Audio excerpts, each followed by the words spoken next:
Good morning students. Class 10th आपका जो second chapter है जिसमें कि सपनों के से दिन शीर्षक है और उसके राइटर गुरदयाल सिंह। जैसा कि मैंने कल आपको बताया कि विद्यालय और विद्यालय के प्रसंग में जो बात करें इसमें न तो माता पिता की कोई रुचि थी और न ही कह सकते हो कि यहाँ पर विद्यार्थियों की खुद की थी। माता पिता भी नहीं चाहते थे कि बच्चा पढ़ लिखे, क्योंकि वो पढ़ाई को एक इतने आवश्यक नहीं मानते जितना कि वर्तमान में माना जाता है। दूसरी बात, हर बच्चा पढ़ाई से डरने लगता है और उसके पीछे कुछ मनोवैज्ञानिक कारण बताए, जिसमें पहला तो हो सकता है कि बच्चे का अपने परिवार से दूर रहना सबसे बड़ा कारण बनता है। और दूसरा प्रसंग आता है जिसमें हो सकता है कि विद्यालय का वातावरण, वहाँ की मारपीट, अध्यापकों का व्यवहार, ये सब कुछ इसके लिए जिम्मेदार है। तो आज हम उसी को दोबारा एक बार रिपीट करेंगे। ये पाठ पंजाबी लेखक गुरदयाल सिंह की आत्मकथा का एक अंश है। इसमें लेखक ने अपने बचपन के दिनों का वर्णन किया है। उस समय खेल, चोट लगने तथा माँ बाप के व्यवहार का भी यथार्थ चित्रण किया है। बचपन में अपने तथा अपने साथियों के साथ स्कूल जीवन के अनुभवों का भी लेखक ने सजीव अंकन किया है। उन दिनों का स्कूल का वातावरण कितना नीरस, भयभीत करने वाला था, इसका वर्णन यहाँ पर हुआ। जैसा कि मैंने आपको बताया कि हेडमास्टर शर्मा जी और साथ में पीटी मास्टर दोनों एक दूसरे के अपोजिट थे। पीटी मास्टर चमड़ी उधेड़ने को प्राथमिकता देते थे और अधिक अनुशासन में रखने के लिए मारपीट का सहारा लेते थे, जबकि अनुशासन के लिए हेडमास्टर शर्मा जी ऐसा कठोर व्यवहार नहीं करते। बच्चों को स्कूल की पढ़ाई से अधिक अपने साथियों के साथ खेलना अच्छा लगता था। स्कूल जाने उन्हें जेल जाने के समान लगता था। लेखक और उसके साथी खेलने के शौकीन थे। सभी के सभी गरीब, फटे हल, लापरवाह थे। लकड़ी के ढेर पर चढ़कर खेलते हुए कितनी चोटें खाते, घावों पर मिट्टी भर जाते। घर जाकर हमदर्दी के बजाय डांट फटकार को मिलती थी। बाप भी इतने गुस्से से होते कि नाक और मुंह में से खून आ जाए तो भी पीटते चले जाते। लेकिन बच्चों का खेलने रुकता नहीं और वो वापस खेलने चले जाते। लेखक के साथ खेलने के अधिकतर साथी उनके परिवार जैसे हुआ करते। सारे मोहल्ले के परिवार तो अपने आसपास के गांव में बसे, कुछ हो सकता है कि बाहर से भी आए हुए थे। स्कूल में गर्मी की छुट्टी होने के कारण लेखक ननियाल जाता। वहां नानी ने खूब दूध, दही, मक्खन खिलाती, प्यार करती। दोपहर तक तो गांव के तालाब में नहाते, फिर नानी से जो इच्छा होती मांग कर खाते। नानी भी उनके इस व्यवहार से बहुत खुश होती थी। नानी अपने पोतों को हमसे कुछ सीखने को कहती। जिस वर्ष ननिहाल न जा पाते उस साल गांव का तालाब पर ही खेलता और दिन भर मस्ती और छुट्टियां मनाता। लेखक की पढ़ाई का भय सताता था। कक्षा में पास होने की खुशी कम होती थी। अगली कक्षा का डर अधिक लगता था। नई किताबों से भी डर लगता था, जबकि अधिकतर मास्टर पुराने होते थे। यहाँ पे जैसा कि विद्यालय का जो वातावरण है वो बच्चे के विकास में और उसके मनोवैज्ञानिक कह सकते हो कि चरित्र में अपना प्रभावी योगदान रखता है। जैसा कि उदाहरण के तौर पे कि स्कूल का वातावरण भरा डरावना है, भयानक है, तो हो सकता है कि बच्चे पर उसका विपरीत प्रभाव पड़ता है।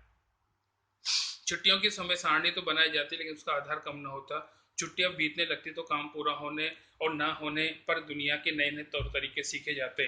अंत में पिटाई खाना ही ज्यादा सस्ता सौदा मान के काम न किया जाता। जैसा कि उदाहरण मैंने आपको पहले दिया, ओमा नाम का ऐसा पात्र था जो काम करने के मुकाबले में अपनी पिटाई को सस्ता सौदा मानता। लेखक को अपने बचपन का एक मित्र ओमा याद आया, जो मारपीट करने वाला, गालियां देने वाला था और लड़ाई पर सिर से वार करता था, और इसीलिए उसका नाम लोगों ने रेल बम्बा रखा हुआ था। लेखक का स्कूल छोटा सा था। सुबह सभी बच्चे प्रार्थना सभा में कतार में खड़े होते।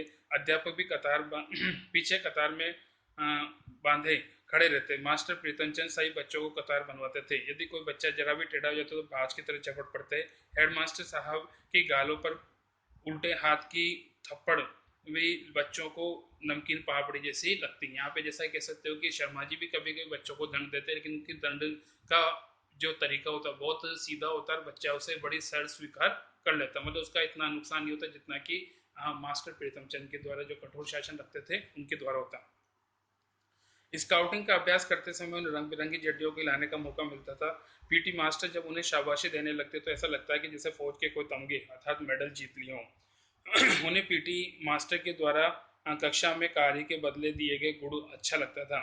और लेखक को हर वर्ष हेडमास्टर शर्मा जी किसी अमीर घर की किताबें लाकर दे जाते थे, इसीलिए लेखक की पढ़ाई भी हो पाई। अन्यथा हो सकता है कि उसके घर वाले उसके खर्च पर भी किताबों पर वाले खर्च को सहन नहीं कर सकते। जैसा कि मैंने आपको पहले बताया कि विद्यालय का वातावरण तो इसके साथ में माता पिता की अनिच्छा भी इसके लिए जिम्मेदार है। माता पिता पढ़ाई के ऊपर किसी प्रकार का कोई खर्च नहीं करना चाहते। हो सकता है कि उस जमाने में कम से कम पैसा रहा हो, लेकिन फिर भी उसको भी करने से पीछे होते हैं। लेखक की पढ़ाई होने का कारण ये था कि हेडमास्टर साहब जी ने उसके लिए पुरानी किताबों की व्यवस्था कर दी थी। लेखक अपने परिवार के साथ पहला लड़का था जो पढ़ने जा रहा था। उसे पुरानी कॉपी और किताबों की अजीब गंध आती थी, क्योंकि कॉपियां तो नई हो सकती थी लेकिन किताबें तो पुरानी होती थी, और इसी कारण हो सकता है कि बालक का जो मन है वो पढ़ाई के प्रति अरुचि मानता है। लेखक को मास्टर प्रीतम चंद के द्वारा की करवाई जाने वाली परेड, सीटी और बूटों की खटखट से दाएं बाएं घूमना स्कूली पढ़ाई से अच्छा लगता। जब मास्टर प्रीतम चंद उनको स्काउट की परेड कराते तो उन्हें कभी अच्छा लगता, क्योंकि स्काउट की जो वर्दी वो पहनते उन्हें लगता है कि वो भी फौजी जवान है। उन्हें एहसास होता है कि वे फौजी हैं। लेखक ने फौज में भर्ती होने का प्रसंग का वर्णन भी किया है। बच्चों को स्काउटिंग की वर्दी फौज जैसी लगती थी। मास्टर प्रीतमचंद सख्त व्यवहार के व्यक्ति थे। उनका रंग रूप डरावना था। जब वे चलते तो बूटों में, पंजों में एड़ियों की भयानक आवाज करते। वे बच्चों की अक्सर पिटाई किया करते थे। एक बार शब्द रूप याद न करने पर बच्चों को मुर्गा बनाकर कान पकड़ने को कहा। हेडमास्टर साहब जी को ये सहन नहीं हुआ। उन्होंने मास्टर प्रीतम चंद को मुअत्तल करके आदेश अग्नि बड़े दफ्तर में भेज दिए। यहाँ पे जैसा कि मास्टर प्रीतम चंद के द्वारा मास्टर प्रीतम चंद को जब कठोर व्यवहार करते हुए हेडमास्टर शर्मा जी देखते हैं तो उन्हें ये अनुचित लगता है और उनको सस्पेंड कराने के लिए वो अपनी तरफ से आगे लिख देते हैं। काफी दिनों के बाद पता चला कि प्रीतमचंद पर नौकरी से निकाल जाने को विशेष प्रभाव नहीं पड़ा। वे अपने कमरे में बड़े आराम से रह रहे थे। बड़े बड़े लड़के उनका काम निपटाने जाते थे। उन्होंने बताया कि प्रीतमचंद पिंजरे में बंद तोतों के बादाम की गिरियां छील कर खिलाते, उनसे बातें करते। लेखक को बड़ी हैरानी हुई कि इतना कठोर मनुष्य भी तोतों से मीठी बातें कैसे कर लेगा। क्या तोते को उनसे डर नहीं लगता? यहाँ पे जैसा कि लेखक समझाता है कि ये कितना बड़ा कह सकते हो कि विरोधाभास है कि एक तरफ तो अपने पक्षियों को बादाम की गिरियां छील के खिला रहे हैं, दूसरी तरफ अपने जो छोटे से बच्चे जो मासूम हैं उन बच्चों के साथ इतना कठोर और निर्दयतापूर्ण व्यवहार वो करते हैं। बाकी नेक्स्ट